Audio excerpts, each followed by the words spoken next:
You know, if a war, especially these days, is maybe 50% is done on the battlefield and 50% is done on the fake news. So you set an agenda, and I can promise you the Russian side has a lot of trolls worldwide feeding in their kind of views, and one kind of view would be Russian was provoked, Russian was just anticipating an attack or something, and it was under threat by the NATO. Totally wrong. Totally 150% wrong. Nobody threatened Mr. Putin.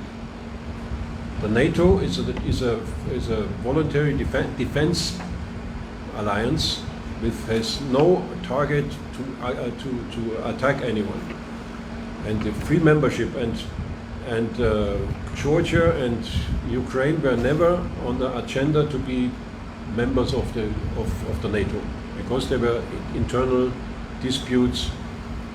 So this was never a plan. Now, the contrary is the case, that countries like Finland and Sweden, who were neutral, I mean, they were of course aligned with the NATO, now they are forced to join the NATO because they are under threat.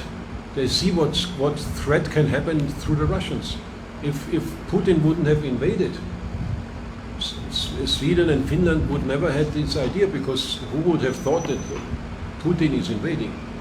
So this was a wrong assumption. If you ask all these countries who, after the wall came down, 89, and so you had all the Baltic states and Poland and these, they had the choice: should they join EU, should they join NATO or not?